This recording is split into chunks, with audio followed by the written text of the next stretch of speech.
د پاکستان پخوانی لومړی وزیر عمران خان چې یو وخت د بدلون ناره وهله نن د زندان دیوالونو تر شا شپې او ورځې تیروي. عمران خان چې اوس هم د پاکستان په لر او بر کې میلیونونه ملاتړي لري د خپل ژوند په سخت تاریخي حالت کې قرار لري. تازه اسلام آباد کې یوې محکمې دغه پخوانی لومړي وزیر او د میرمن بشرا بیبي ته د دولتي ډالیو قضیه کې 11 کاله د بند سزا ورکړې ده. د عمران خان ملاتړو دا پریکړه له عدالت لري او سیاسي انتقام ګڼلی او د استئناف پریکړه کړې ده. نننۍ سپړنه کې عمران خان ته د سزا په قانوني اړخ، په سیاسي اغیزو او د پاکستان په راتلونکي کې د عمران خان په رول خبرې کوو.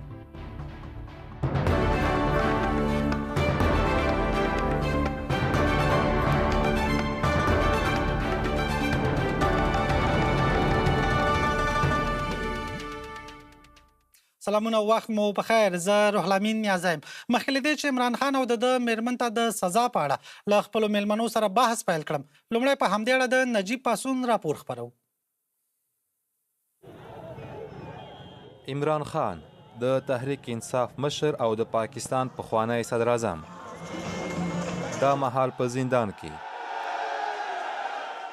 او د هغه میرمن بشرا بیبي هم په بندخونه کې. تازه د اسلام آباد یوې محکمې دواړو ته د دولتي ډالیو په دویمه قضیه کې د 11 کلونو بند سزا اورولې. دا پریکړه تیره ورځ د ډسمبر پر 19مه د راولپنډۍ په اډیاله زندان کې اعلان سوه. محکمې پر دواړو له 14 میلیونه ډیرو روپیو جرمانه هم لګولې. پر عمران خان او بشرا بیبي تور دی چې قیمتي دولتي ډالۍ د دولتي ډالیو ادارې ته نه دي سپارلي. ویل سوي دا ډالۍ د 2020 کال پر مهال د سعودي عربستان د سفر پر وخت ترلاسه سوې وې. عمران خان، بشرا بیبي او تحریک انصاف دا تورونه ردوي. دوی وایي ټولې قضیې سیاسي دي.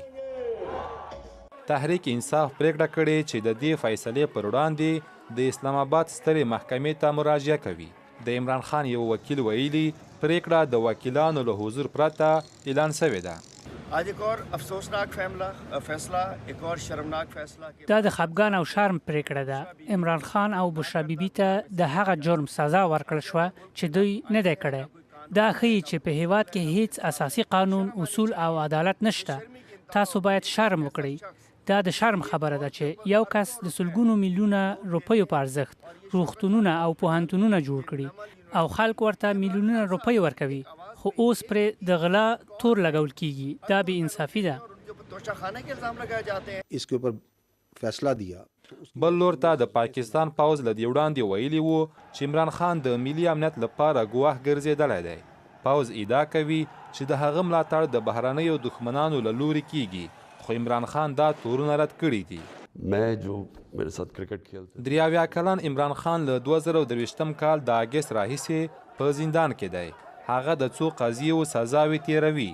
خو د هغه کورنۍ وایي خان په زندان کې له انزوا او رواني ستونزو سره مخ دی. بل لور ته د ملګرو ملتونو د شکنجې ځانګړي راپور ورکوونکي د هغه د بند شرایطو ته اندېښنه ښودلې ده. ملګرو ملتونو ویلي عمران خان تر ډیره په انفرادي بند کې ساتل کیږي. پوښتنې دي د عمران خان پر ضد روانې قضیې به د پاکستان سیاسي بحران نور هم ژور کړي او همداراز دا پریکړه به د یاد هیواد پر سیاسي راتلونکي څومره اغیز ولري. عمران خان ته د بند سزا عدالت دی که سیاسي انتقام؟ په عمران خان کوم تورونه لګېدلي؟ په همدې اړه سره بحث کې یو ځای شوي دي. د پاکستان د سنا مجلس پخوانی غړی افراسیاب خټک، آزاد خبریال او د چارو شنونکی حسن خان او د نظامي او سیاسي چارو شنونکی احمد خان اندړ. درې واړو درنو میلمنو تاسو ته ښه راغلاست. وایم ډېره زیاته مننه چې زموږ بلنه ومنله. خټک صاحب، پیل کې به رای شو تاسې ته په عمران خان چې هغه کوم تورونه لګېدلي چې بالاخره په ده باندې او د ده په میرمنې باندې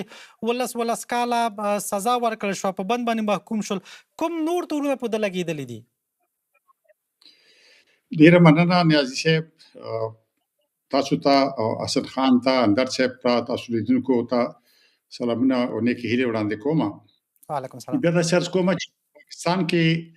دا معمول خبره ده چې کوم خلک حکومت سره سیاسي مخالفت کراشي نو هغه خلاف بیا چې دوسیه جوړ شي او دا د یعنی دوسیو موسم د عمران خان لپاره پاکستان کې سیاسي موسم داسې دی چې دوسیه جوړ شوې دي او نور به هم جوړيږي نو دا خو یو د چوي چې د صدر اعظم یا لومړی وزیر نو هغه وخت چې بهر نه اوس کومه توفیق دی ته ورکړې شوې نو هغه توفیق باید د دل تراوړي وي په یو هغه کې چې پکړي وي دولتي ځای کې چې هغه نه پس بیا به دولت ملکیت وي خو چې دی هغه په لګو پیسو په بدل کې اغستې دي او کور تراوړي دا چې د باندې خدا پاکستان کې دا خبره د سندي چې دومره جدي دي ځکه چې همیشه هر صدر اعظم چې دی استکی او جنرالانه استکی نو بیا دا تورونو باندې لګي نن ما یو ځکه ناسو ما دا خبره تحلیل کړي نو دا ویل شول چې دی تقریبا وصل به خاله دی او بیرمنه دواړه محکوم شوی دي زندان باندې یعنی پریکړه شوی دی په ذات او دا خو لا نور دوشیم شته نو یو نن یو وکیل وی دا حقوقدان وی چې کې دی چې د محبس سزا چې دا و بیا کاله یا تا سلو کالو زیاته شي نو د سیاسي خبرې دي اساسي توګه باندې د جنرال عاصم منیر په منځ کې ډیر جدي اختلاف دی دا داسې اختلاف دی لکه جنرال ضیاء الحق او د ذوالفقار علي بوټو ترمنځ په 1900 کې یو اتاویا کې دا هغه وخت داسیو نو دا داسیو چې هغه وخت ولی خان زموږ د پښتنو یو لوی مشر هغه دا خبره کوله چې قبر یو دی او کسان دوه دي مړی دوه دي یا ضیاء الحق قبر تسي او یا و بوټو قبر تسي نو اخر کې بوټو چې ده تاسو ته معلومه چې اعدام شو بیا قبر توس پارل شو نو دای منځ کې داسې خبره ده ځکه چې د جنرال یعنی خغله خټک فکر کوي چې قبر عمران خان ته وستل شوی دا نو هغه چې تاسو وایي چې یاسین منیر سره د اړیکې خینه دي او قبر یو قبر دا او کسان دوه کسان دي فکر کوي هغه تاریخ بیا تکراریږي بالکل دا شو چې د چې لومړی وزیرو نو هغه وخت کې د کاندید د لوی درسیتوب لپاره جنرال فیض حمیدو مګر هغه د حوادث منسترال چې جنرال باجوا هغه وخت لوی درستیزو هغه شاید چې نو وختل چې اسمنی راشي نو د عمران خان خلاف یو سلب اعتماد وشو په 2022 کې او هغه چې برطرف شو د لومړي وزارت د چوکینا نو هغه وخت بیا یو موقت حکومت راغی شهباز شریف مشرۍ کې نو هغه جنرال عاصمونی ته ترفیع ورکړه او هغه په چوکۍ کېنولو او عمران خان د سخت مخالفت کو د خلاف کمپاین کو د عاصمونی د ترفیع په ضد باندې ولسی کمپاین وکړو او د دې په دې برسیره یعنی جنرال فیض حمید بیا په 2023 کې د مې په 9 نیټه باندې یو کودتا کوشش وکړو خدا کودتا خنثی کړی شو او په داسې ښکاری چې عمران خان او فیض حمید په دې کودتا کې همکاري دوه یو بل سره همکاري لرله نو دا خبره هم د تلا پرته ده د کودتا ولا خبره چې دا اگر چې د رسمي نوم د کودتا نه ورکړي خو وایي چې نه هم مې بغاوت نو هغه بغاوت چې دی هغه قضیه الله فیض حمید چې دی هغه په دې کې په بل محکمه کې دوسیه کې سزا شوه دی خو دا فیض حمید تم پرته ده او دا عمران خان تم پرته ده نو دا هغه د سکه عمران خان راوځي نو هغه ووټ غټي رائے غټي دی کې شک نشته نن پاکستان کې انتخابات وشي ټول ټاکنو شي عمران خان غټي او چې وای غټي نو بیا د اسمنیر سره حساب کتاب وکړي نو هغه د پرم دا ممکن نه چې دی راپری دي او د پرم د دیم د سړی د خلکو یقین نو چې دی دومره بودا بند مابس ټینګ شي ځکه چې دی په غرب کې لوي شوی د کرکټ یعنی نړیوال کرکټ ستوره په خشبند عادت نو خدا د چې دی جیل ته ټینګ شو او ډیر یو سخت دریزه په جیل کې په مابس کې غوړه کړی دی بله خغله خټک تاسو یادونه وکړه چې د دوه د اسمنیر ترمنځ ډېر قوي اختلافات دي په سبا نه دغه اختلافات پیدا شوي دي ولې د دوی دواړو سره جوړه نه ده تاسو چې ول د کودتا یادونه وکړه هغه وخت عمران خان واکم نو د غاړي کې ولې تر دغه کچه پورې خراب شوي ما ارزو کړو چې کله چې عمران خان واکیو نو هغه کاندید بو فیض حمید چې هغه لوی درسیز کیږي که عمران خان برطرف شوه نه وي سلب اعتماد په نتیجه کې نو په هغه صورت کې په فیض حمید لوی درستیز باندې کې هیڅ شک نشته ځکه چې لوی درستیز د ټاکلو واک چې دی د صدر اعظم یا د لومړي وزیر په لاس کې دی نو لہذا هغه یعنی چې عمران خان برطرف شو نو شهباز شریف لګیدو هغه جنرال اسمنی ته ترفیع ورکړه او عمران خان د خلاف کمپاین وکړو ما درته وایي چې ولسکي غونډې وکړي چې کوم ورځ د اعلان کېدو د لوی درسیز کېدو نو عمران خان هغه وخت یو قسم ته یو پرلط اسلام آباد ته راوړو ټول پاکستان نه خلک راوستل چې پروتست وکړي چې د اسمبلی ترفیع ته مخه ونیسي. او ډیره مننه ښاغلی خټک. حتما تاسو ته بیرته راګرځم. ښاغلی حسن خان تاسو ته هم ښه راغلاست وایم. په ټولنیزو رسنیو کې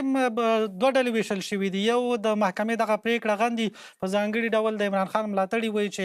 دا عدالت نه ده او دا یو ډول سیاسي انتقام ده چې له عمران خان څخه اخیستل کېږي. ځینې نورو بیا دا کار ستایلی وایي چې بالاخره عدالت عملي شو. په پاکستان کې فضا څه ډول ده؟ غبرګونونه څه ډول دي؟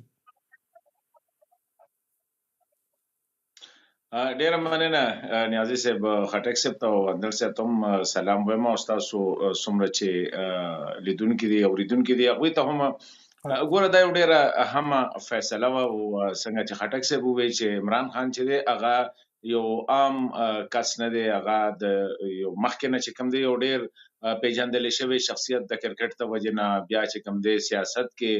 بیا د پاکستان وزیر اعظم. نو ظاهره خبره ده دا فیصله چې رالیله نو د هم هغه امر اهمیت واغسته کوم چې د مخکې د خلاف یو بل راغلی و د کوم چې د 109 دغه نهاتیا چې د هغه میلیون د پاوند کیس چې کوم هغه نو هغه شانتي دام او څنګه چې تاسو وی بیا چې کوم د عمران خان پلویانو نو هغه ته د فیصله زیاتې وګړه کم چې موږ ته اپوزیشن وایو، سیاسي اپوزیشن هغه دې ته زیاتې وایي، او کم چې بیا حکومت ډله ده نو هغه وایي چې را دا خو د انصاف بولباله وشوله. خو که تاسو جنرالي وګورئ لکه څنګه چې خټک صاحب وایي د پاکستان یو قانون دی، وس دا قانون د مات کړی دی. نور قوانینو کې دي شي دومره سختی نشي وي، خو په دې کې لکه چې د زمونږ اکثر پاکستان کې دا خبره کې ویروي د قانون ستر غړندای نو دیم دا غړندې سترګې لاندې راغلي دی. وغه دا دی چې دا کار دغه شانتي کړی دی چې پاکستان قانون دا دی که زه چرته خټک صاحب خپل باندې د سېنات ممبر پاتې شوی دی، کچېرې ته داسې سرکاري دوره کې لاړ شي او تا ته الته کې داسې تحفې ملاو شي، ډالۍ د ته ملاو شي، نو بیا به هغه ته د هغه قانون لاندې هغه د ریاست دغه دی دغه پراپرټي وي دغه د ریاست وي، نو هغه به تر وړي او دا یو ډپارټمنټ دی چې هغه ته توشخانه وي، هغه کې به هغه جمع کې او کچېرې بیا ته هغه اخلي ستا خوښي نو د هغې ډېر کم قیمت باندې لکه چې 100 روپۍ قیمت نو بیا ته په 100 روپۍ باندې چې دی هغه ته اغستې شي. یا د عمران خان وخت کې د هغې قیمت سوا شو 50% وه چې لکه د 50% باندې به ته ورکې. نو اوس که وګورئ نو چې دا کم کیس په ده باندې دی نو کېدای شي عمران خان نه کړي، خو دا دغه چې میلاو شو د امیل یا هار چې میلاو شو کوم چې د سعودي عربستان کراون پرنس ورکړو نو د هغې قیمت ډیر زیات و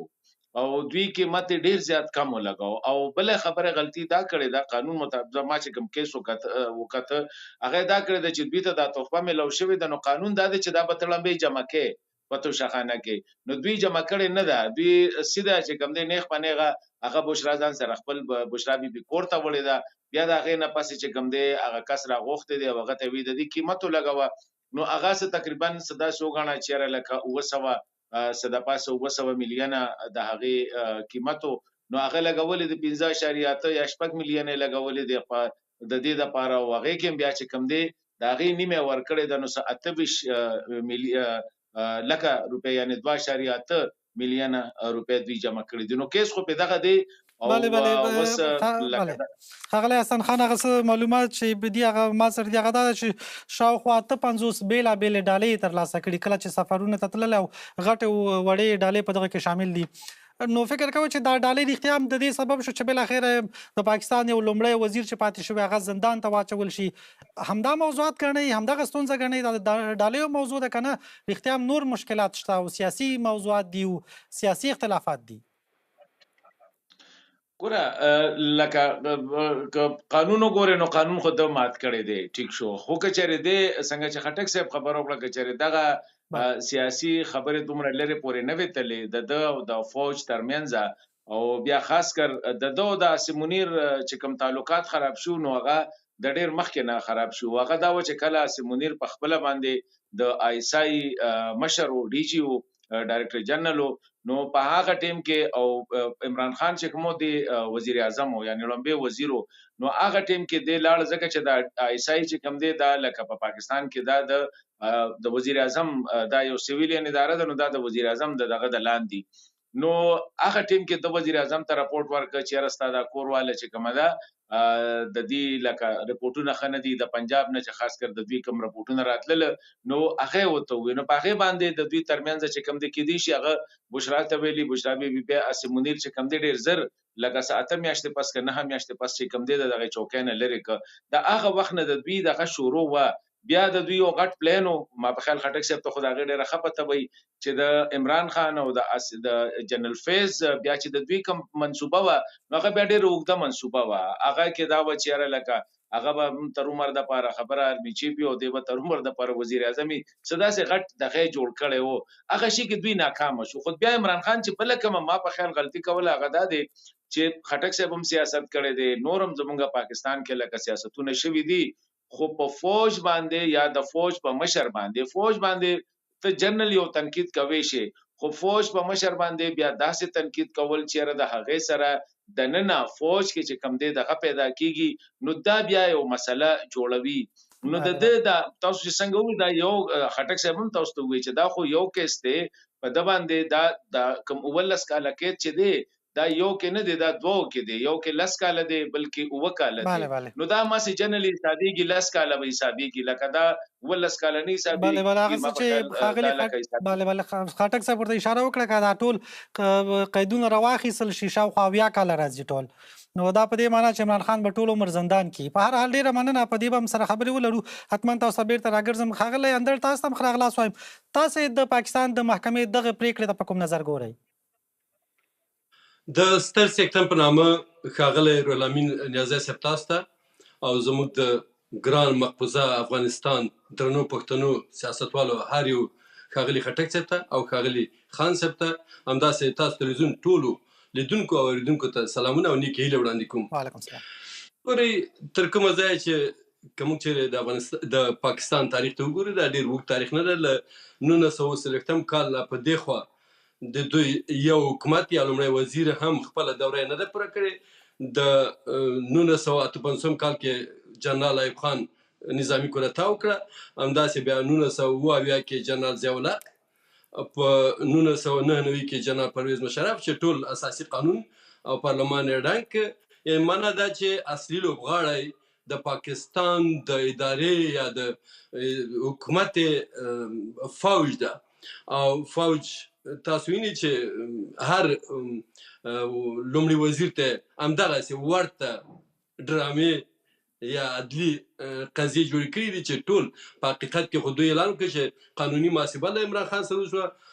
خو دا ټول سیاسیون په دې پوهېږي د پاکستان عام ولس په دې پوهېږي چې دا یو سیاسي فشار ده دوی دغه لوبې مخکې کړي د جنرال ضیاءالله او همداسې ذوالفقار علي قضیه ورته والی لري او هغه اعدام که موږ کولی سو نواز شریف هم یاد کړو چې 3 ځلې تبعید شوی ده همداسې د خپله بېنظیر بوټو هم تبعید شوې ده ووژل شوه همداسې د ګیلاني قضیه نورې داسې قضیې دي چې دوی ورته محکمې جوړوي او غواړي چې په سیاسیونو باندې دغه راز فشار راوړي تر څو د فوج حاکمیت وساتل شي بله تاسو وایئ چې دا یو سیاسي پریکړه ده او د سیاسي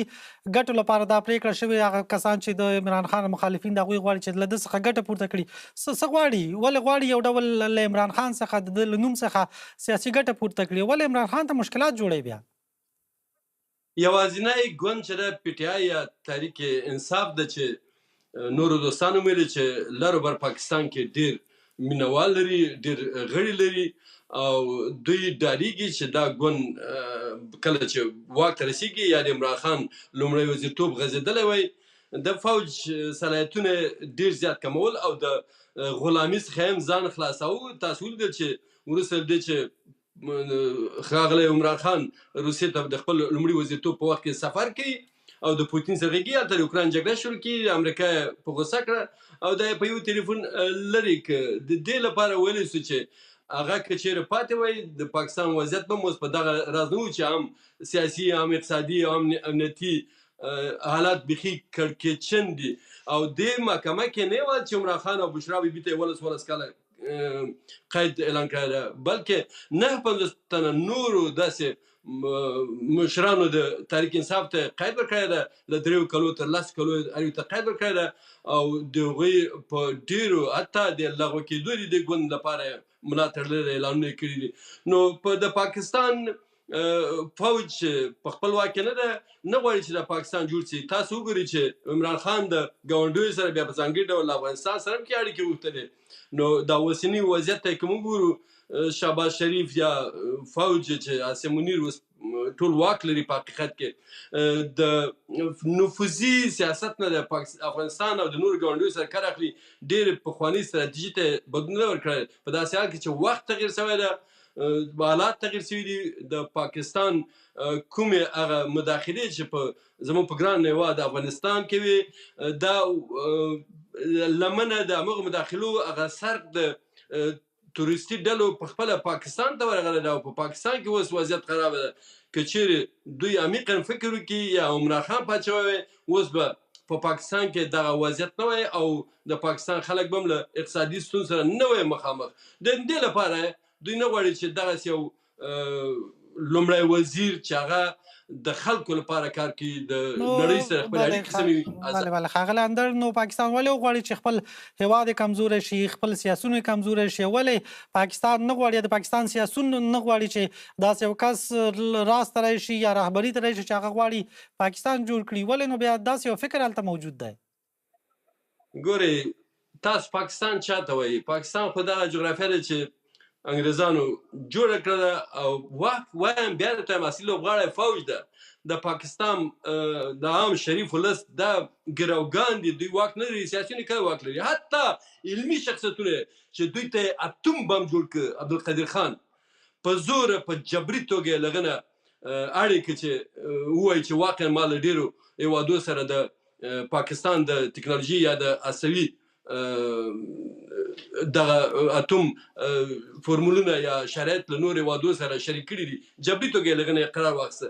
په ملایانو نه بندېږي په ډېرو ښو شخصیتونو بیا خصوصا په پښتني او په پولوسانو په سند کې دا وژل کېږي تارګېټ کېږي ښه خلک نه نو دلته موږ نه شو ویلی چې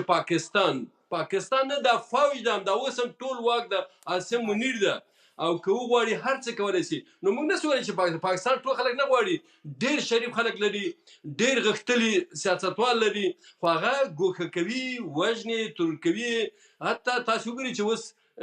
مولانا فضل الرحمن چې د افغانستان زما د ګران ټاټوبي په ورانولو کې لوی لاس درلوده اوس خپل حکومت ته وایي چې تاسو ظلم کړی دا تا یا کله له افغانستان سره جوړښت نه کوي ښه سیاست وکړي یعنې دوی پسې به عام ولس او ملایان هم راجګېږي که چیرې فوج خپل پالیسي ته تغییر ورنه کړي ډېره زیاته مننه ښاغلی اندړ حتما تاسو ته بېرته راګرځم ښاغلی خټک هغه څه چې ظاهرا ویل کېږي یو هم دا د ډالیو قضیه ده چې عمران خان پکې ملامت ګڼل شوی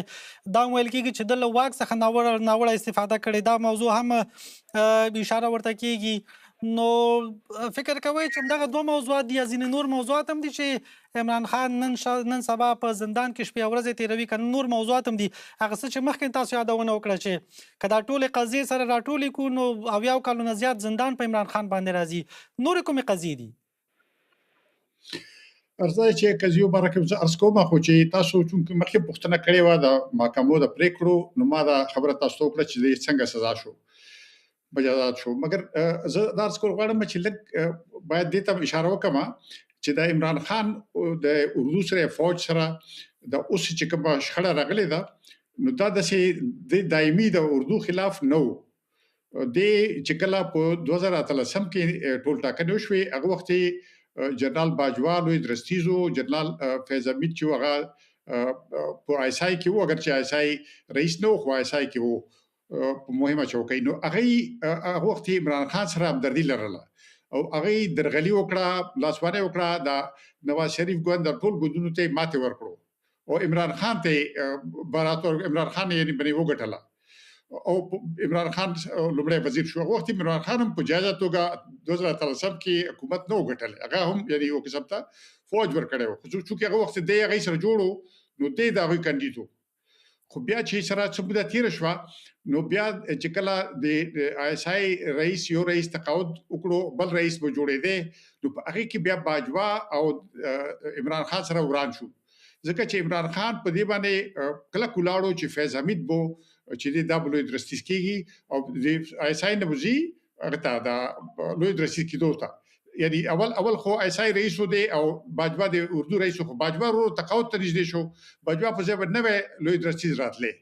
نو هغه کې بیا ورانه راغی نو عمران خان غوښتل په سختۍ سره چې دا جنرال فیض حمید باید رئیس شي لوی درستیس شي مګر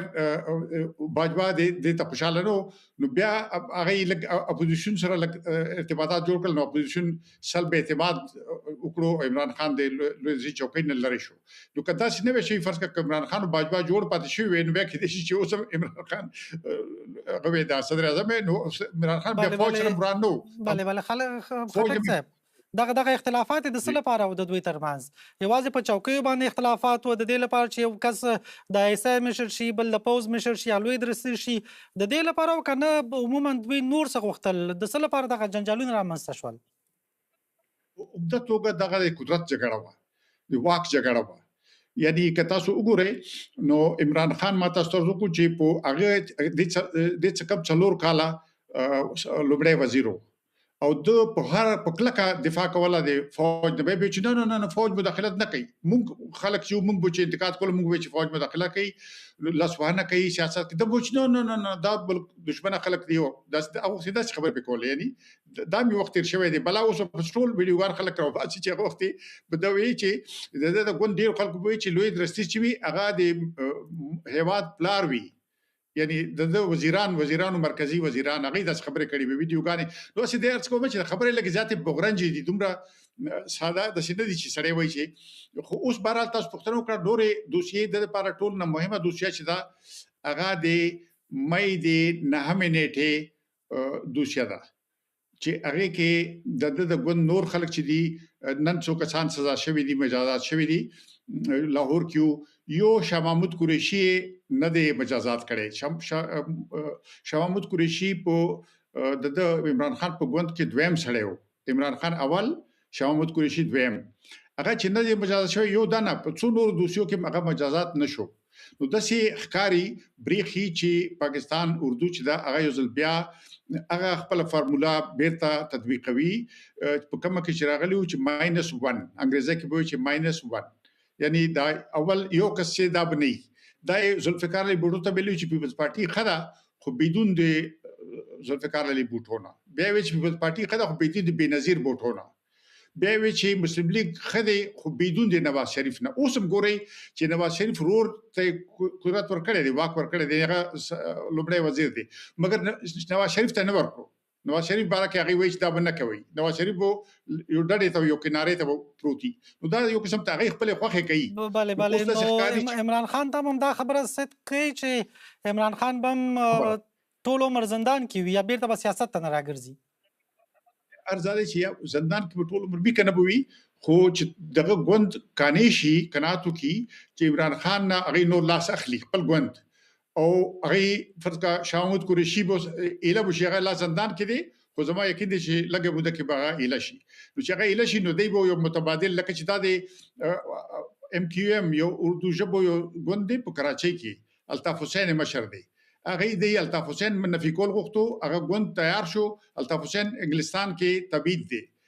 تبعید کې ژوند کوي نو که چرته عمران خان تبعید ته آماده شي عمران خان ته مو خارج تلار شه او د شاه محمود قریشي خدا دا چې عمران خان اوس پورې د سوي چې نه زه نه خارج ته زما او نه بل څه سازش کوم تر څو چې خلک ماته راځي ما ومنه او ډیره مننه حسن خان څه فکر کوي آیا د تحریک انصاف ګوند عمران خان پرته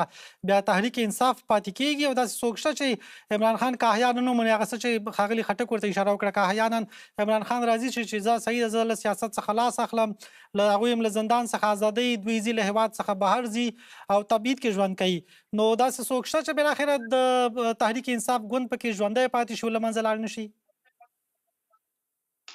ګوره نیاسب څومره د دې نه مخکې چې د کومو سیاسي ګوندونو خلاف داسې دغه شوي دي نو هغه سیاسي ګوند ختم شوی نه دی او دا ختمیږي نه، لکه څنګه چې خټک صاحب بوټو صاحب هغه وخت کې چې کله بوټو صاحب زندانی کو یا هغه پانسی کو، نو د خلکو دا خیال او بلکې د چا چې دا کار کو چیرې د دې سره به پیپلز پارټي ختم شي، خو پیپلز پارټي تر نن پورې ختم نشوله. دغه شانتي چې په نېشنل عوامي پارټي باندې بندیزونه ولګېدل یا عوامي نېشنل پارټي یا په دې قام پرست ګوندونو باندې چې به بندیزونه لګېدل، نو هغوی هم ختم نشولو. داسې یا مسلم لیگ باره کې به کېدله. نو دا داسې کوم چې هغه سیاسي ګوندونه چې په عوامو کې د هغوی اثر وي، نو هغه په دې باندې نه ختمېږي. او زما نه دی خیال چې عمران خان به چې کوم دی د دې نه مخکې په نواز شریف باندې هم عمر قید شوی، کله د طیاره سازش هغه جهاز د اغوا کیس چې په بل په عمران خان باندې چې دا کیسونه دي، نو ما په خیال خټک صاحب خو په دې به ډېر پوهېږي، خو د دې دا مطلب نه دی چې په ده باندې سل کاله کې دی نو دی به سل کاله تیری، بلکې دا خو 50-50 کیسونه دي په هر یو کیس کې، بچا کې 2 کاله، بچا کې 15 کاله، بچا کې 10 کاله، بچا کې 12 کاله، لکه دا اوس چې مونږ وایو 14 کاله دي، نو دا 19 کاله دي، دا 19 کاله نه دی، دا په یو کې 10 کاله دی، په یو کې 9 کاله دی. نو د پاکستان قانون دا دی چې دا کم ډیری نو دغه به تیرې، مطلب دا دی د 9 کالم په دې 10 کالو کې دننه راغی، او د سره مخکې نه چې د حوالاتو کم د 2 کاله یو نیم کال دی که 2 کاله دی، دا مو سره پکې دغه کړو. نو دا ما په خیال دا دومره دغه نه دا به کېدای شي حکومت بدل شي، کېدای شي حالات بدل شي، بیا د دې کیس دوی لاړ شي اپیلو کې، یا د لپاره وسم دی به اوس های کورټ ته ځي، د های کورټ نه پس به کوم دی بیا سپریم کورټ ته ځي. نو کېدای شي چې په دې کې ولا د سپریم کورټ کې د په حق کې فیصله راشي، داسې راغلیم دي. نو دا د خدای چې د وخت کې د ملک سیاسي حالات چې دي هغه کې، او بیا خاص کر د پاکستان تحریک انصاف او د فوج ترمنځ چې دا کم ټینشن دی یا دا کم تناو دی، نو دا یو بنیادی وجه ده. او کم وسم نن چې دا کم خټک صاحب په دغه یو دستوره وا په هغه کې ناسو، نو په هغه کې هم مونږه ډېرې خبرې داسې واورېدلې چې د تحریک انصاف ګوند مشران چې دي یا هغوی چې چاله اختیار ورکړی دی، نو هغوی دې ته تیار دي چې مونږه خبرې اترې شروع کوو، او بلکې محمود خان اچکزی صاحب چې چا عمران خان هغه له اختیار ورکړی دی چې تک تحریک چلے کته خبرې اترې کې، نو که چې واقعي دی نو هغه په خپل افتتاحي خبرو کې دا اچکزی صاحب دا خبره وکړه چې مونږ دې ته تیار یو چې کینو مفاهمت کو یو بل سره خبرې اترې وکړو او دا مسلې د خبرو اترو په لارې حل کړو. دا یو ښه دغه به کچره د دې هغه اوس څه غواړي ښاغلی حسن خان، عمران خان څه غواړي یا د ګوند څه غواړي؟ دا غواړي چې عمران خان بیرته له زندان څخه آزاد شي، په ده باندې لګېدلي هغه تورونه چې دي هغه له منځه لاړ شي، پاک شي. څه غواړي عمران خان او په ټوله کې د دوی ګوند څه غواړي؟ ګوره یو خو دا خبره ده چې دې ټیم کې یو دا تاثر جوړ دی چې عمران خان ګنې د جمهوریت لپاره یا د آئین لپاره یا ملک د موږ چې د سیویلین سپریمیسی وایو، یعنی د عوام د طاقت لپاره. ما په خیال دا عمران خان مخکم داسې نو، هغه چې کله وزیر اعظم نو خټک صاحب د هغې باندې ډېره ښه رڼا واچوله چې هغه ټیم کې هغه د سیویلین، هغه د میډیا د ازادۍ لپاره، د عدلیې د ازادۍ لپاره، د پارلیمان د ازادۍ لپاره بالکل نه څه کول، بلکې د هغه په وخت کې پارلیمنت هم نور خراب شو، میډیا باندې بندیزونه لګېدلي، په عدلیې باندې هم بندیزونه لګېدلي. د هغه په د عمران خان په وخت کې دې ټیم کې د عمران خان جګړه صرف د هغه د ذات جګړه ده، او هغه دا ده چې ما سره د دوی هغه د سیاستدان سره خبرې نه کوي، خټک صاحب سره هغه خبرې نه کوي، د بل سیاسي ګوندونو سره چې رايوځای شي یو هغه صرف وایي چې زه د فوج سره خبرې کوم، او یو مدعا دا ده چې بس ما وزیر اعظم کې. ما په خیال د دې نه علاوه ښاغلی حسن خان چې عمران خان لومړی وزیر پاتې شوی، د افغانستان د پاکستان په سیاست کې دخیل پاتې شوی، هغوی پوهېږي نو چې واک چا سره، زور چا سره او چا سره بالاخره باید خبرې وکړي. ګوره هغه خو تاسو د خټک صاحب ووایي چې یو خو عمران خان چې کله الیکشن دی لومړی وزیر اعظم جوړېدو، نو دغه الیکشن ته ګټلی نه و، هغه د ده دپاره ګټلی شوي، دا خبره وه. بله خبره دا ده چې عمران خان کله وزیر اعظم و نو د هغه دپاره د خلک چا راغونډه و، هغه هم خټک ته پته د هغه د عمران خان نه پاټۍ د هغه دومره تعداد و چې دی وزیر اعظم شوی وي، او نه چې کوم دی هغه دا وزارت د پارلیمان ځان سره ساتلی شو، خدا به مولا چا کول دا هر څه کول. نو هغه خو بګوره هغه خو دې ټیم کې خبرې کوي که هغه چېرې دا غواړي چې زه د په ملک کې د آئین د بالادستۍ خبره کومه، په ملک کې د معیشت خبره کومه، په ملک کې د عدلیې د دغه خبره کومه، نو بیا خو به هغه د سیاستدان سره کینی، هغه به بیا د نورو سیاسي ګوندونو سره کینی. خو که د هغه مدعا دا ده چې بس ما سره کینې او ما له اختیار راکې او دا هر څه په کوم او تاسو چې څه کوي نو هغه به بیا د جرنیل سره کینی او که چېرې په ملک کې هغه سمون نه وستل غواړي په ملک کې هغه سیاسي استحکام د پاره او د سیاسي بالادستۍ د پاره د قانون د بالادستۍ د پاره نو بیا به هغه راځي د سیاستدان سره بکینی او هغه د سیاستدانانو سره نه کینی هغه تر اوسه پورې دغه خبره ده چې بس زه د جرنیل سره کینم الته کې زه خپل سپیناوي وکم او هغه سره او بس زما او هغه لکه څنګه چې خټک زبې بیا چې بس زبې مو جنرال فیس بي او آینده د پاره کې لس کال لناس یو کشل کال بلکې داغه پلان هم دا او چیرې زه د پارلماني نظام ختموم زه صدارتي نظام راولم چې د سره پکې اړو زما سره بل څوک پکې مشترک را سره پکې ني زما خپل خیال دادې د پاکستان چې کوم سیاسي نظام دی دا ډیر پیچیده نظام دی او بیا په دل دې کې د ادارو د شورونه یو کردار دی لکه څنګه چې اندر سے بووي چې د هغه ټیم کې جنرال ایوب خان وخت نه چې کله مارشل لاو لګیدل بیا دا غنه پس د یحیی مارشل لاو بیا چې کوم د بټوم د ضیاء بیا جنرال مشرف د ټیم کې او دا اوس چې د فوج په سیاست کې ډیر زیات را دننه شوی دی نو دا عمران خان نه دننه کړی دی د دینه مخکې پیپلز پارټي او د مسلم لیگ او د نور سیاسي ګوندونو ترمنځ یو معاهده شوی و هغه معاهده نه عمران خان بهر پاتې شوی دی هغه چې کوم کړو بیا عمران خان د فوج چې دا ډیر زیات په حکومت کې راغی ډیر په سیاست کې راغی نو د دې سیموارم خپل عمران خان او ډیره زیاته مننه ښاغلی اندړ عمران خان کې کلک تم شو تاسو ورته اشاره وکړه چې دوی عمران خان له افغانستان سره ښه اړیکې درلودې او افغانستان کې سوله غوښته له طالبانو سره د عمران خان اړیکې څنګه وي ځکه اکثره طالبان یا د طالبانو ملاتړي چې دي هغه د عمران خان یو ډول ملاتړ کوي او په ټولنیزو رسنیو کې د هغه لپاره کار کوي یا هغه څه چې تاسو اشاره وکړه چې که چېرته عمران خان په واک کې اوس به د پاکستان او د طالبانو اړیکې په دغه حالات کې نه وي نو اړیکې څنګه وي له طالبانو سره مننه کوم نیازی صاحب له دواړو مېلمنو هم مننه کوم ډېر ښه توضیحات یې ورکړل خو دا د پردې تر مخ خبرې دي ګورې پردې تر شا تجربه ښیي چې دلته په نورو لومړي وزیرانو ورته عدلي سیستم ورباندې تطبیق شوی چې د پاکستان د خلکو اوس په خپل عدلي سیستم باور ترلاسه ورکړی او بینالمللي نهادونو هم کلکې نیوکې کړي دي عمران خان 83 کلن سړی دی زه فکر نه کوم چې هغه ډېر صدارت غوښته او یا هم اوس چې هغه خپل اعلان کړی 4 هفتې داسې ځای کې ساتلی چې لمر نه ورښودل کېږي دا هغه جزاوې دي چې د پاکستان نورو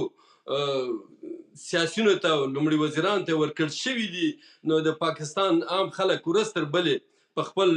حکومتونو بې باور کېږي ملکي حکومتونه د فوجي حکومت تر تاثیر لاندې دي هېڅ اغېز نه لري ازادي نه لري راځم د ستاسو اصلي پوښتنې ته چې ما ته زه خپله د وطن ګونغړی یم ما ته طالب مجاهد خلقي پرچمي دا مهمه ده ما ته خپل وطن ګران افغانستان مهمه ده چې د ما له خاورې سره د ما له خلکو سره څوک ښه کوي او څوک ښه روابط ساتي کوم ګاونډی ښې اړیکې ساتي خو کله چې موږ په تېر نظام کې جمهوري نظام کې د عمران خان راتګ ولیدو د اشرف غني اړیکې ورسره وي نور افغانانو هم د ده په خپل هېواد دننه کې وضعیت چې ښه کوو کله چې د افغانستان وضعیت کوي په پاکستان باندې اغېز لري او که د پاکستان وضعیت ښه شي په افغانستان مثبت اغېز لري په هغه صورت کې چې هغه د ګاونډیتوب اصلي مراحل رعایت کړي داسې نه چې په دوه مخې لوبې دواړه خواوې سره وکړي باید په واقعي ډول سره د بینالملل قوانین مراعات کړي نو د عمران خان موضوع دا نه وه چې یوازې د طالب سره اړیکې ښې بلکې په افغانستان کې جګړې ختمول په افغانستان کې وضعیت کابو کول هیله وه ځکه چې هغه هم یو افغان ده د پښتني مور نه پیدا شوی ده ارمان یې ډېر و چې په افغانستان کې جګړه ختمه شي زه باور نه لرم چې هغه خاص کر د طالبانو ملاتړ کوله بلکې د افغانستان د وضعیت د ښه کېدو د دایمي امنیت او د سولې لپاره خپل غږ جګاوه او ما یې د هغه بیانیې ډېرې اورېدلې دي دوی تل داسې ویل چې په افغانستان کې باید جګړه ختمه شي او په پاکستان باندې ښه اغېز لري خو موږ وینو چې دا ټولې یو خبره ده ښاغلی اندړ هغه څه چې یادونه کېږي هغه دا ده چې تاسو مخکې یادونه وکړه چې پاکستان کې واک او ځواک ټول له پوځ سره له استخباراتو سره ده کله که داسې وي بیا نو یو ملکي اداره څنګه کولی شي چې له یو هېواد سره ښې اړیکې ولري کله چې ملکي اداره ستاسو په وینا چې مثلا واک ونه لري زیات واک پوځ سره وي استخباراتو سره وي نو څومره ډاډه یاست که عمران خان په واک کې پاتې و نو دغه اړیکې به خرابې نه وي خو ګورئ تاسو د مېلمنو خبرې وړ دی چې دا یو فوج په جګړه کې ورسره د قدرت د چوکۍ په سر باندې جګړه وه. مشکل دا و چې دوی خپل مشکل نه ول کړی. که چیرې دا مشکل حل شوی وی او واقعا عمران خان هغه اصلي حقوقي واک چې د یو لومړي وزیر په هېواد کې هغه اخیستی وی او خپل ازادي هم له انګرېز د نورو غربي هېوادونو درلودلی، زه باور لرم چې په پاکستان کې به وضعیت کوي، د افغانستان سره به یې اړیکې کوي. خو تاسو له یاده مه باسئ چې د پاکستان د فوج سیاستونه نه یوازې د ګاونډیو بلکې د خپلو خلکو په ضد دي. نن که کوم اور په پاکستان کې بل د همدا نن په محکومه افغانستان کې په باړه کې یو ټانک د لومړي ځل لپاره په زیړه بچکه والوته او دا یې پیلامه ده. ورځ تر بلې وضعیت خرابېږي، په نظامي اډو عملي دي، د خلکو مظاهرې دوام کوي، همداسې تغیرات ورځ تر بلې لیدل کېږي. یعنې پاکستان په د انزوا حالت کې راځي. دا چی دي؟ خو د فوج ظلم ده چې په ملکي حکومت یې کړی ده. که ملکي حکومت واک ته پرېږدي، خو داسې حکومت نه لکه چې د ښاغلي نواز شریف د بخښنه غواړم د شهباز شریف په مشرۍ ده. باید یو ډېر قوي سیاستوال چې هغه واقعا د خپلو خلکو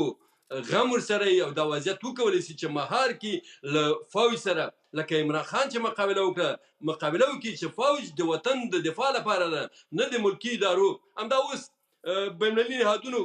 ډېرې نیوکې کړي دي، حتی ازادي د بیان ختمه ده، لیکنې چې کېږي هغه سانسور کېږي، خبرونه سانسور کېږي.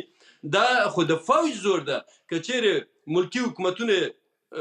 خپل واک ته پرېږدي، زه باور لرم چې هم به له ګاونډیو سره بیا له افغانستان سره چې موږ ډېر ګډ مشترکات لرو، دا زموږ ورونه دي، موږ ژبني، مذهبي، سیاسي، کلتوري هر راز مشترکات لرو. دا حکومتونه دي چې داسې سیاست کوي چې بیا خلک هم په خپل منځ کې سره تربورونه کې دښمني کې. همدا اوس د پاکستان مقابل کې د افغانستان هر تنظیم، هر حزب بې له یو څو فیسبوکي ځینې کسانو چې ما افغان نیستم هغه دوی بولي پاکستان کې جلسې پرې نیسي، نور خلقي پرچمي مجاهد طالب ټول د پاکستان په ضد ولې ودرېدل د اسلامي امارت سره؟ دا ځکه چې د پاکستان فوج خراب سیاست کوي، د افغانانو هغه احساسات و غیرت یې راوپاروه، مجبور سو چې که چا طالب خوښېده که نه خوښېده ورسره ودرېدل او د هغوی د سندرې جګې کړلې چې ولی مولوي صاحب په ټوله نړۍ کې افغانان ورته یو سو. ډېره زیاته مننه ښاغلی خټک. د عمران خان او د فیض حمید یادونه زیاته کېږي چې د دوی ملګرتیا وه، حتی ویل کېږي چې د دوی دغه ملګرتیا د دې سبب شو چې مشکلات هم ورته جوړ شي. ښاغلی حسن خان هم اشاره وکړه چې د پوځ ډېر دخیل که په هرو چارو کې، ځکه دا نن سبا چې کوم مشکلات د پوځ او د عمران خان ترمنځ د همدغه علت ده چې عمران خان زیات دخیل که. نو فیض حمید هم په زندان کې د 14 کاله په زندان باندې محکوم شوی. دا څه ثابتوي؟ فکر کوي چې دا ثابتوي چې هر څوک، هر ملکي اداره یا هر لومړی وزیر چې د پوځ خلاف وي، د استخباراتو یا د ISI خلاف وي، هغه واک ته دوام نشي ورکولی؟ دا پیغام لري او که نه څه پیغام لري؟ د پوځ قوت پیغام لري؟ څه پیغام لري؟ عرض دا دی چې پاکستان سیاست لږ ډېر پیچلی او بغرنج دی. عرض دا دی چې عمران خان یعنی پاکستان سیاست کې طالبان خان هم وایي خلک، او د طالبانو په حق کې، او طالبانو په حق کې ځکه چې اردو د طالبانو په حق کې وه. د یعنی دلته کې څه کم 4 کاله د لومړی وزیر و، د دلته به سهار دلته زه چې کوم ځای اوسم ما سره کور ډېر لرې نه دی، دلته نه به هلیکاپټر کې تلو او هغه ډېر لرې نه، یعنی هغه چې دفتر د لومړي وزیر دفتر چې د کور نه واچوي چې په موټر کې به د 15 دقیقې مزل به، مګر دی به هلیکاپټر کې تلو او ماښام به راتلو. یعنی څه کم 4 کاله نو هېڅ داسې کار نه دی کړی په حکومت کې چې سړی ووایي چې دا کار د ولس په ګټه ده یا د امن په ګټه ده، سولې په ګټه. هېڅ داسې کار نه دی. دغه کار فکر کوئ د دې لپاره کوو چې هلیکوپټر کې ته چې امنیتي ستونزې دي، ځکه دا کېږي افغانستان کې په تېر جمهوریت کې ځینې وخت همداسې و چې له یوه ځایه بل ځای ته به چې کله تلل په هلیکوپټرو کې به تله، ځکه له بمونو او له چاودنو څخه به ویره موجوده وه. فکر کوو چې دا ویره موجوده وه، که نه یو ډول دا احساس کوو چې زه یو چارواکی یم په واک کې یم؟ اصل کې حکومت خو باجوه او فیض چلولو کړی، د حکومت سره څه کار و؟ دی خو ولاړ تصویرونه مې راغلو، لومړی وزیر راغلی دی، غونډې صدارت یې وکړ، رئیس اداره خو ده نه کوله، اداره خو فوج چلوله که نه جي، جنرال باجوه او فیض چلوله. دا جګړه د قدرت جګړه ده. خبره داسې ده چې دا ویل کېږي او دا صحیح ده چې که فیض لوی رئیس شوی وی نو عمران خان به لومړي وزیر په ځای د رئیس جمهور به ولسمشر به، دا یعنې تصمیم و او 10 کاله یا 15 کاله. خو عین کار د بل ډلې وکړو. یوه ډله د فیض او د عمران وا بل ډله د شریفانو شریف کورنۍ او د جنرال عاصم منیر دا اوس په دیم بغیر کار چې هغه کولو د دې کوي لګیا دي کنه دیم عاصم منیر لاس کاله هغه شو خپل یعنی هغه واقعي پاتې شي او دغه څه وو د حکومت خیر حکومت پاتې شي نه حکومت بارک زډیر په ډار نه مې چې هغه پاتې شي کنه شهباز شریف خو لوبه د قدرت لوبه ده یو ډله د فوج کې د باجوا وخت کې عمران خان باجوا او فیض حمید د یو خلک یو ډله او د مقابل کې بل ډله جوړ شو جنرال منیر او د شریف کورانی او د پنجاب چې کوم سیاستداران دي دا د ایمج کې شخړه ده د کې یعنی عمران خان د رادیکال سړی چې د خلکو تخکر د سینه ځکه چې کوي نو د څکم څلور کال کې یو کار به د څکړ یو کار چې سړی ورته اوس ګوته نیوي شوی چې دا کار کوي یو څه چې وزیر خغله خټک هغه دا چې د ځوانانو په منځ کې هغه څه چې موږ وینو په ټولنیز رسنیو کې زیات مینوال موسلري زیات ملاتړي هم لري مثلا کله چې د اعتراضونو یادونه وکړو چې بیلا بیل وختونو کې ستر اعتراضونه وشول په 2023 کې 22 کې کله چې د لواک څخه لری شو 2023 نومبر کې پراخ اعتراضونه وشول په 2015 اگست کې هم پراخ اعتراضونه وشول اسلام آباد وتړل شو کانټینرونه راوړل شول نو کوم کتل چې اوس هم عمران خان محبوبیت لري د ځوانانو په منځ کې او دغه د محبوبیت کچه تر کومه حد پورې ده جی محبوبیت لري خدا بل بحث دی محبوبیت لري زه په تاسو راځم تاسو وضاحت کوم ارزه دي چې طالبانو سره اړیکې داسې وي چې طالبان چې واقع راغلل دوی چې طالبانو یا د افغانستان خلکو د غلامۍ زنجیر مات کړو بیا چې کله مغرب مکتبونو پابندي ولګول یعنی جنکو په تعلیم معرفت بندیز ولګولو نو دوی چې او د پښتنو د کلچر مطابق خبره ده او مجبور دي چې دا شو کی یعنی دا خبرې د صدر اعظم او دا خبرې وکړي یعنی او وخت فوج هم دغه نظر یعنی پاکستان فوج هم دغه چې طالبان ډیر خدي راغلي دي او داسې کنه دا خو بیا چې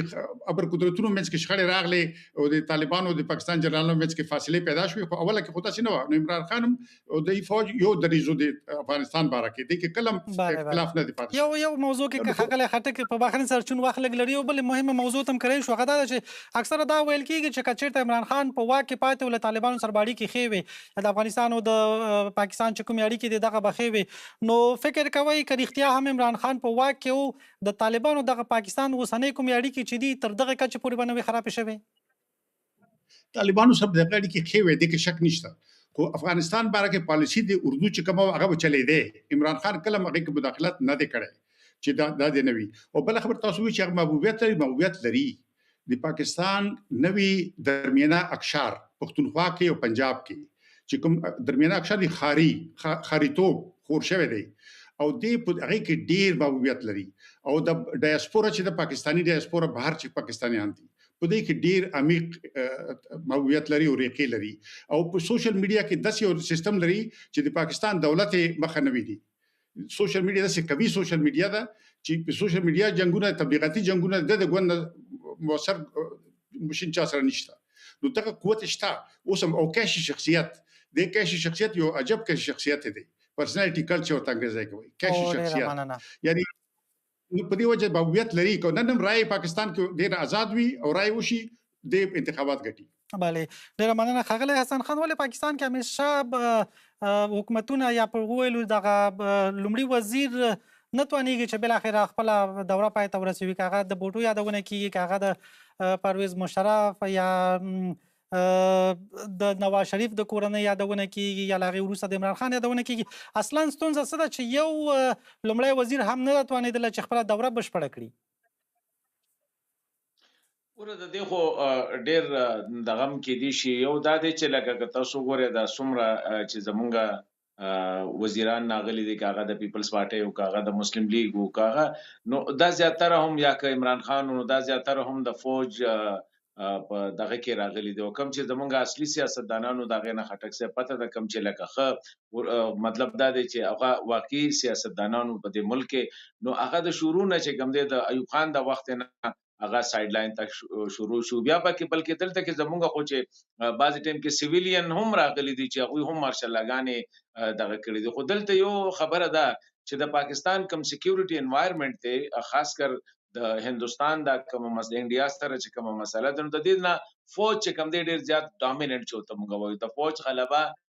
زیاته ده. نو د هغې د وجې نه فوج په ډېرو څیزونو کې چې دی هغه لکه داخلم دی او فوج چې کوم دی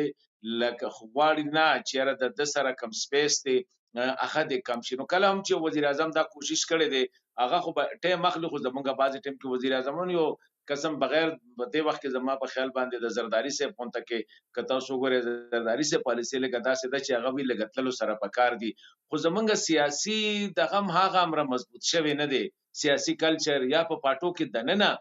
زمونږ هغه سیاسي کلچر بیا نشته. هلته کوم ده ډیکټیټرشپ دی. که تاسو هره سیاسي ګوند وګورئ، که هغه پیپلز پارټي وګورئ، که هغه مسلم لیګ وګورئ، خو بیا مونږ وایو زه ټیک ته یو د جمهوري نظام کې دا یو کار ښه دی چې 15 کاله پس یا 4 کاله پس یو موقع راځي چې هغه بدل شي او بل لا شي. خو دلته دا ده چې د شروع نه دلته کې د فوج کوم اثر پاتې شوی دی د جنرال ایوب خان د وخت نه هغه 10 کاله چې کومو د هغې نه پس هغه تر اوسه پورې چې کوم دی هغه سپیس لا د فوج نه اخیستلی شوی نه دی او هغه اوسه پورې هغوی ځان سره ډېر ښه طریقې سره یې ګاډ کړی. بلې اوس د عمران خان د ملاتړو راتلونکی غبرګون به څه وي؟ چوپ پاتې کېږي، د محکمې دغه پرېکړه مني، اعتراض کوي، څه به کوي هغوی؟ نه محکمې پرېکړه که د دړه ښه یا که بدي خو به دې مني، ځکه چې خو یو قانون دی د یو قانون لاندې شوی دی. دا نه ده چې لکه څه باچات خو نه ده چې یو باچا بلې خو هغوی وایي سیاسي پرېکړه ده، انتقام ورڅخه اخیستل شوی. نه دا خو سیاسي بیان دی، هغه به وي، دا به وي او کېدای شي انتقام هم وي، خو بیا هم دا پروسس دی چې دا قانون کم دی، د قانون مطابق به څنګه چې په هغه باندې دا حکم چې دی یا د سزا چې اورولې شوې ده دا هم د قانون او د آئین مطابق تللی دي. نو دغه شان د دې نه چې واپس هم راوځي هم بیا هم دغه لاره ده، بله لاره نشته دی. چېرې داسې لنډو کې که ځواب راکړئ یا به بې اصلاح لنډو کې که ځواب راکړئ، د دې امکان شته چې عمران خان بیرته له زندان آزاد او بیرته سیاست ته راوګرځي؟ رول اوټ کوي خو نشه که سبا له دوی داسې یو مفاهمت شروع شي، خبرې اترې شروع شي، نو بیا هم دغه لاره ده، په دې لاره واپس راځي، بیا حکومت کیسونه به واپس واخلي. کېدای شي رول اوټ کوي نشي او ډېر زیات ګرانه ده. بله ښاغلی اندړ، تاسو څه فکر کوئ؟ آیا د دې امکان شته چې بیرته عمران خان سیاست ته راوګرځي او له زندان نه آزاد شي؟ څومره امکان شته؟ زښته ډېر امکان شته، ځکه چې پاکستان خو یو متحد ملت نه ده او هلته یو غلام ګوډاګی چې هغه القبه ګوش د انګریزانو ده، د همدې لپاره یې جوړ کړی ده چې هر وخت یې غواړي دغه ټول لومړي وزیران چې اعدام سوي تبعید سوي دا د بادار په امر سوي. دا خو دومره فکر نه کوم چې فوج دومره صلاحیت ولري، خو فوج ته څوک تنخواه ورکوي. نو زه ویلی سم چې کله چې حکومت غلامي قوانین انګریزي کفري او د بل چا په پیسو باندې چلیږي او اوس خو د قرض له ایم نه او له د ټولو دنیا نه قرضداره وضعیت یې خرابه ده، اوس خو ډېر په بد حالت کې کرنسي پیسو هم ورځ په ورځ تغیر کوي. یعنې اوس چې بازار هم یعنې زه ویلی سم چې همدا اوس تلیفون وکړي موږ او تاسو به دلته د خپرونې په مخ بیایو او عمران خان به ازادېږي او لومړی وزیر یې اعلانولی شي، ځکه چې خپلواک هېواد نه ده، حکومت خپلواک نه ده. تاسو که فکر کوئ که دا خپلواک وي یو داسې څوک چې روحي تکلیف لري لکه شهباز شریف چې ټول مایکونه په لغته وي، په پښه یې وي، په سوکان واروي او لیونتوب کوي، او بیا کله چې چېرته ځي د ولسمشر سره په ستړموشي هم نه پوهېږي او بیا 2 ساعته ورته منتظر کښېني، بې وخته ځي او یا هم د یو بل ولسمشر چې هغه د امریکا ده هغه ته پښو ته ټیټېږي. دا خو د پاکستان او د ټولو مسلمانانو حیثیت یې په مځکه ویسته. نو دې ویلی سم چې د دغسې حکومت په شتون کې هر څه امکان لري، لکه څنګه چې زندان ته اچولی ده، ته خدای دا ډرامه نه ده، دا ډالۍ راوړل شوې ده. هغه چا چې په دې ډالۍ باندې قیمت تثبیت کړی ده هغه باید اعدام شي. نور خو دوی ملامت دي، دوی خو قوانین ټول تر ټولو امني کړي دي، خلک یې راغوښتي دي ورته ویلي چې دې قیمت څو ده، بیا خپله فیصدي پکې مه کړې. دا ډرامې دي، سیاسي فشار ده، د پاکستان د خلکو ژوند مهمه ده. کوروداد ډېره مننه درې وړو درنو مېلمنو چې خپرونه کې ملا سره برخه واخیسته. په دې سره زموږ خپرونه هم پای ته رسېږي. تر بیا ښه وخته لا مال شه.